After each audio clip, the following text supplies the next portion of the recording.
বেচারা পারভেজ হোসেন ইমন ছক্কা মারার পর একটু সাবধানেই হতে চাইবেন পিএসএলে, কেননা দুই ম্যাচে একই রকম গল্প। ছক্কা মারার পরের বলেই তিনি আউট হয়েছেন, খুব বেশি সময় নেন নাই, কিন্তু তাকে চারে খেলাচ্ছে লাহোর প্ল্যান করে, যেন মিডল অর্ডারে একটা শূন্যতা তারা দূর করতে পারে। আমরা দেখেছি যে সবশেষ বিপিএলে বাংলাদেশ প্রিমিয়ার লিগেও এই পারভেজ হোসেন ইমন কিন্তু সিলেটের হয়ে সিলেটে চারে নেমে দারুণ পারফরমেন্স করেছিলেন। একই রকম পারফরমেন্স তিনি লাহোরের হয়ে করতে পারবেন কিনা তার অপেক্ষাতেই দলটা।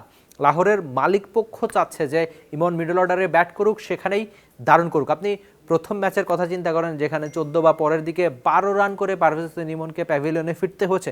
তাই শুক্রবারের রাত 8টার ম্যাচে মুলতানের বিপক্ষে আরেকবার পারভেজ হোসেন ইমন সুযোগটা পাবেন কিনা তার অপেক্ষাতেই বাংলাদেশি ক্রিকেট ফ্যান। তবে পারভেজ হোসেন ইমন যদি আরেকটা সুযোগ পান, এবার কিন্তু তাকে কাজে লাগাতেই হবে, কেননা তিনি যেহেতু বিদেশি ক্রিকেটার, প্রথমবার দেশের বাইরে লিগ খেলতে গিয়েছেন, নিশ্চয়ই বিদেশের মাটিতে পিএসএলে এই 3 নম্বর সুযোগটা অবশ্যই কাজে লাগাতে চাইবেন। প্রথম 2 ম্যাচে 20 রানও পার করতে পারেন নাই। আপনি যে পারভেজ হোসেন ইমনকে চিনে থাকেন বা সবশেষ বিপিএলও দেখেছেন দারুণ ফর্মের ইমন, সেই ইমনকে নিশ্চয়ই আপনি এবার পিএসএলও দেখতে চাইবেন। সবশেষ বিপিএলে ইমন 12 ইনিংসে রান করেছেন 395, স্ট্রাইক রেট 132, 4 32টা আর ছক্কা 19টা তার নামের সঙ্গে। একটা টুর্নামেন্টে 19টা ছক্কা নিশ্চয়ই অনেক বড় কথাই বাংলাদেশের, কিন্তু বাংলাদেশি ওপেনার আরও অনেক বেশি মারতে পারেন। সেটা আগে পরে আপনি বাংলাদেশের জার্সিতে যেমন দেখেছেন, বিপিএলও দেখেছেন। ইনফ্যাক্ট টি-20 ক্রিকেট তার অন্যতম প্রিয় ফরম্যাটের একটা। ঢাকা লিগেও তার 20 বলের কমে অনেকগুলো হাফ সেঞ্চুরি রয়েছে। একটা সময় বাংলাদেশি ব্যাটারদের মধ্যে টি-20 ক্রিকেটে সেঞ্চুরি কেবলমাত্র তামিম ইকবালের ছিল। পরে সেই সেঞ্চুরি করার তালিকাতে 120 বলের ফরম্যাটে পারভেজ হোসেন ইমনও তার নামটা অ্যাড করেছিলেন। এই ফর্মের ইমনকেই তো পিএসএলে সবাই দেখতে চায়।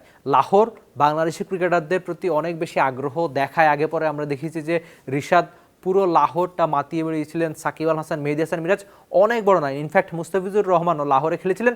তো লাহোর অনেক আশা নিয়ে এবার পারভেজ হোসেন ইমনকে তাদের দলে রেখেছে। মিডল অর্ডারের যে শূন্যতা, সেটা পারভেজ হোসেন ইমন দিয়ে তারা পূরণ করতে চাইবে। তো দেখা যাক সেই মিডল অর্ডারের আশা ভরসার প্রতীক কতটুকু পারভেজ হোসেন ইমন হয়ে উঠতে পারেন। প্রথম 2 ম্যাচের আক্ষেপ নিশ্চয়ই 3 নম্বর ম্যাচে লাহোরের পারভেজ হোসেন ইমন দূর করতে চাইবে, কেননা বড় রান না করলে সেরা একাদশ থেকে বাদ যেতে হবে।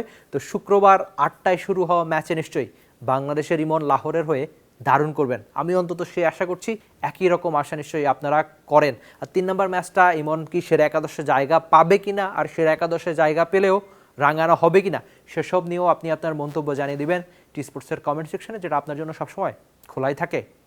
For more updates, subscribe to our YouTube channel and click on the bell icon. Follow us on Facebook and Instagram. Download T Sports app to enjoy exciting games and highlights. Visit tsports.com.